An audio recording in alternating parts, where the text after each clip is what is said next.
പുല്ലുവെട്ട് യന്ത്രത്തിൽ കുടുങ്ങി രണ്ടായി മുറിഞ്ഞുപോയ കൈ പ്ലാസ്റ്റിക് സർജറിയിലൂടെ യോജിപ്പിച്ചു. ആലക്കോട് സ്വദേശിയായ 10 വയസ്സുകാരനാണ് അപകടത്തിൽപ്പെട്ടത്. കണ്ണൂർ ആസ്റ്റർ മിംസിലെ സങ്കീർണമായ ശസ്ത്രക്രിയയാണ് കുട്ടിക്ക് തുണയായത്.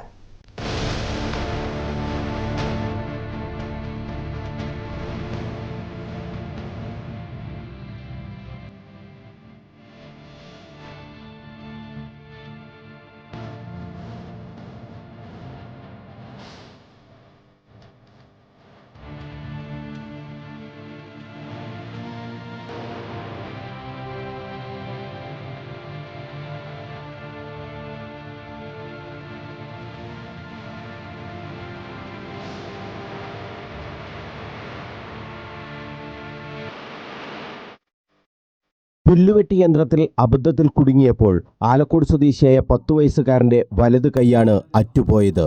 അറ്റുപോയ കൈപ്പത്തി തൊട്ടടുത്ത പറമ്പിൽ തെറിച്ചു വീഴുകയും ചെയ്തു. ഉടൻ കുട്ടിയെ തൊട്ടടുത്ത ആശുപത്രിയിൽ എത്തിച്ചു.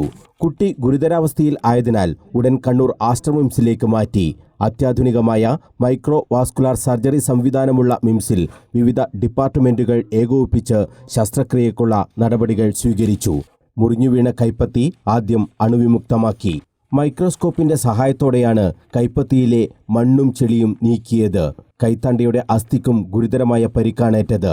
2 അസ്ഥികൾ ഓർത്തോപീഡിക് വിഭാഗത്തിലെ ഡോക്ടർമാരുടെ നേതൃത്വത്തിൽ പ്ലേറ്റ് ഉപയോഗിച്ച് ഉറപ്പിച്ചു. ഇതിനുശേഷമാണ് പ്ലാസ്റ്റിക് സർജറി വിഭാഗത്തിന്റെ നേതൃത്വത്തിൽ സങ്കീർണമായ ശസ്ത്രക്രിയ നടന്നത്.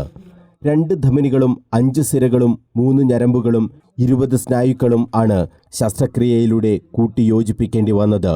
ഇത്രയും സങ്കീർണമായ ശസ്ത്രക്രിയ വിജയിപ്പിച്ചെടുക്കുക വെല്ലുവിളിയായിരുന്നുവെന്ന് പ്ലാസ്റ്റിക് സർജറി വിഭാഗം മേധാവി ഡോക്ടർ HS മധുചന്ദ്ര പറഞ്ഞു. പ്ലാസ്റ്റിക് സർജറി വിഭാഗത്തിലെ ഡോക്ടർ നിബു കുട്ടപ്പൻ, ഓർത്തോപീഡിക് വിഭാഗത്തിലെ ഡോക്ടർ നാരായണ പ്രസാദ്, അനസ്തേഷ്യ വിഭാഗത്തിലെ doctor Supriya Ranjith, paediatric intensivist doctor Suhas, emergency വിഭാഗത്തിലെ ഡോക്ടർ ജിനേഷ് വീട്ടിലകത്ത് എന്നിവരും ശസ്ത്രക്രിയയുടെ ഭാഗമായി. വലത് കൈ പൂർണ്ണമായും നഷ്ടമാകുമെന്ന അവസ്ഥയിൽ നിന്നാണ് 10 വയസ്സുകാരന് കണ്ണൂർ ആസ്റ്റർ മിംസ് അത്യാധുനികമായ ചികിത്സാ സംവിധാനങ്ങളിലൂടെ പ്രതീക്ഷയുടെ പൊൻകിരണം നൽകിയത്. ശസ്ത്രക്രിയ കഴിഞ്ഞതോടെ ഏറെ ആശ്വാസത്തിലാണ് ആ 10 വയസ്സുകാരനും വീട്ടുകാരും. News bureau, Kannur.